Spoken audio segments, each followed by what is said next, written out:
Here we go, day 31, just 2 more days to go, building the smart wood shop. So this project today is to finish out the charging cabinet. I'm gonna say that this is probably the most important single asset of the smart wood shop. These days, more and more tools are being battery operated. Even 3 of my skill saws are now from Festool are battery operated, and I don't even pull out my corded Festool saw anymore.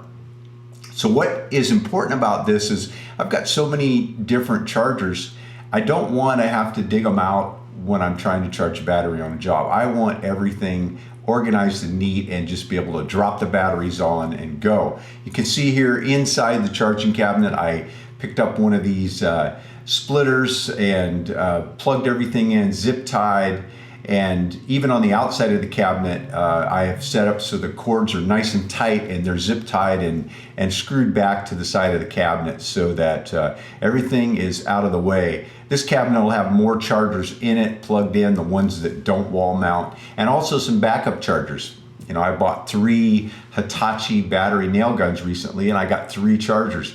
I'm gonna just set up one to be used and the other 2 will be just in the back there. You know, those things do die, so I will have them on board and be able to switch them out. Look at my pile. This is the fall off pile from making the wood shop to date, and this pile is now gone. I had a guy come in with a trailer that wanted all the scrap, as well as a bunch of the stuff that's up against the wall there beside the table saw. That stuff's all gone now.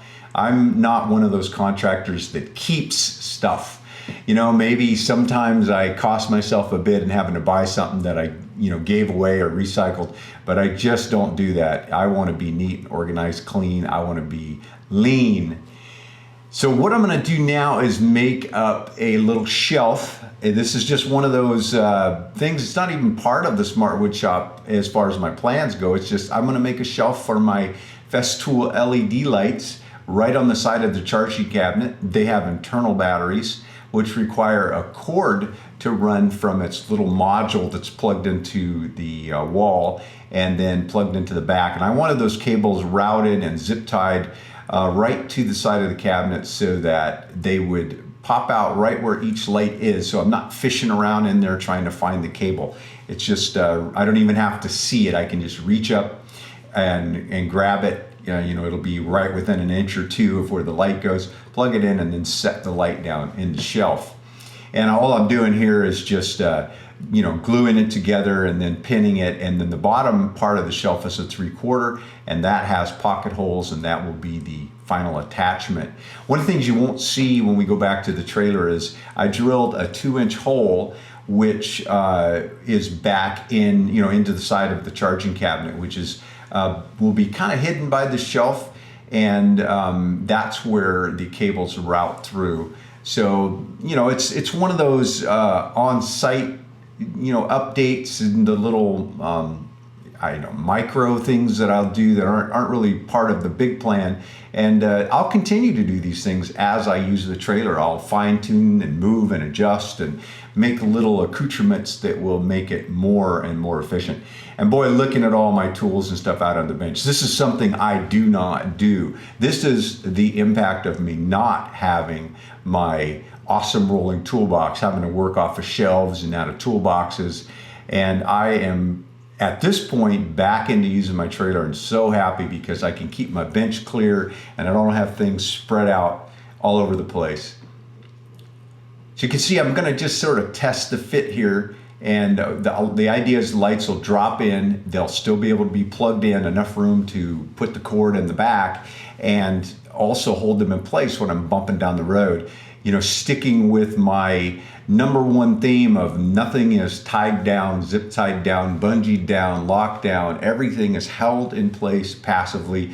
I do not want to have to open or unlock or pull a box out or anything like that. I want my tools, the materials I need, I want them, in my line of sight, in my reach, without having to, pull something else out to get to something, with very few exceptions. I have a few tools that I don't use often, but when I need them, I need them. And those are kind of layered in the back. You can see that in the deep dive tour that I did already of the actual finished shop. So you can see I have these 3 lights, and they have a newer dual light now, and if I add that, I can probably come up with a way to have that installed as well. So there they sit. They're not going to fall out no matter how bumpy the road gets, and they'll each be plugged in and be charged. And these lights also accept the external batteries that are charged on those, that fit on the drills and the saws and everything else. So, this is just to keep the internal battery charged. And most of the time, that is all I use. I usually do not attach the external battery. And so here you can see I'm just getting them plugged in and zip tied and all the cords organized and then fed out, and they will be attached to the wall so they won't slide around or move away, because I won't have that ladder there to pull out and find the plug. I'm just doing this at this time just to get it in place in its permanent position. Well, hey, if you like following along and you want to catch the last 2 and see what I do in this coming year of 2018 with the Smart Woodshop, be sure to subscribe, and when you do, ring that bell so you'll know when I drop a new video. And if you like supporting the channel, you can use Ron's Amazon store, and they will share a bit with us without charging any extra. Also, you can pick up a set of the Awesome Rolling Toolbox plans or one of my other plans at the link in the description below or in the video. Thanks for taking the time to watch.